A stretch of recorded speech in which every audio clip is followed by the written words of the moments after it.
Hey folks, today is Wednesday, January the 28th. My name is Tom, and this is your Ready Core Daily Brief. On today's show, preparedness means making choices, and the smartest ones start with clarity, not with guilt.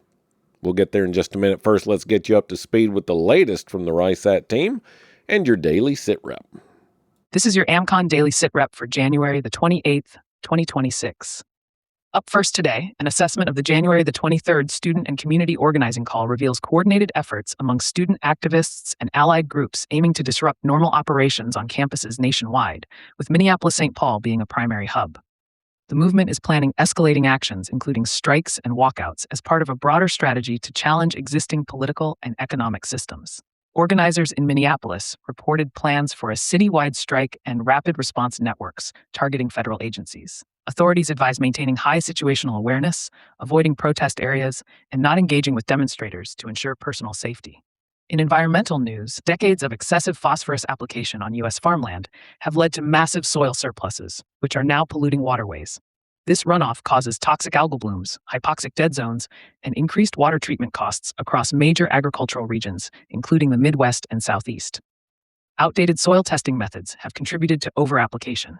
This is a growing national water quality threat with serious ecological and public health implications. Monitoring local water quality advisories and supporting nutrient reduction initiatives is recommended.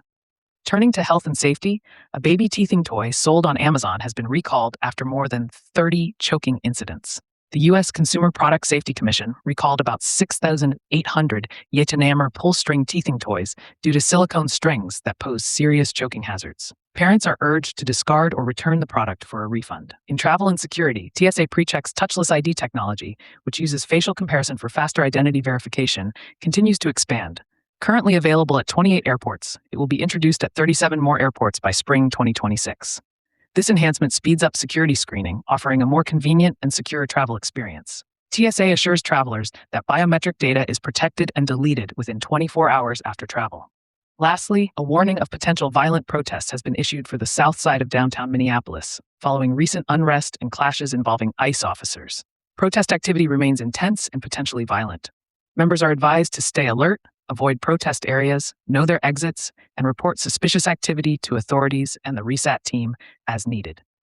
Now for today's weather summary.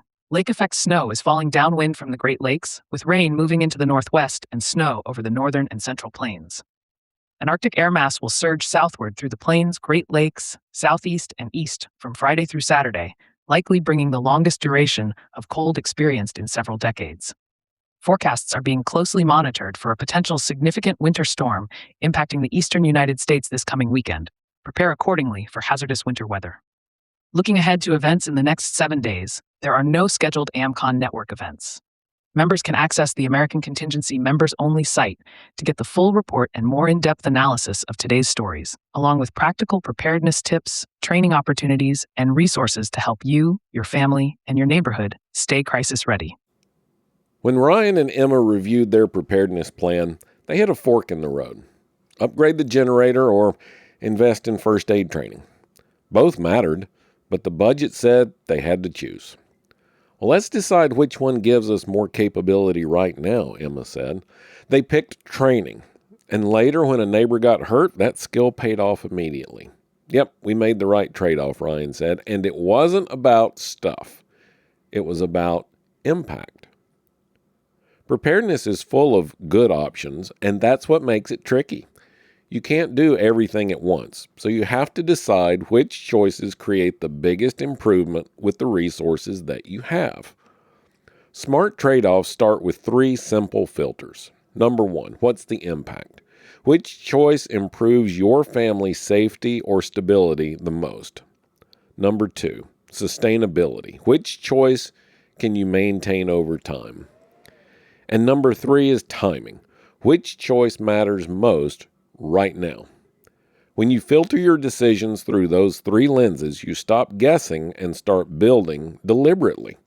Preparedness stops being a shopping list and becomes a strategy. Every yes costs something.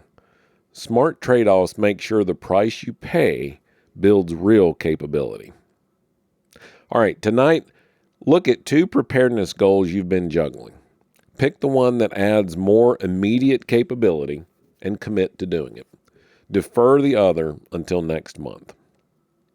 All right, tomorrow we'll talk about the emotional side of trade-offs, why it's hard to say no, and how to let go of guilt when you choose balance over busyness. This has been your Ready Core Daily Brief. Thanks as always for listening. If you're already a member of Ready Core, thank you. We appreciate it. Don't forget to check out today's resources on the members platform. And if you're not a member yet, it's really easy. Just head over to readycore.net and join the network to start building your resilience today. I'm Tom Rigsby. Stay alert, stay ready, and I'll talk to you again tomorrow.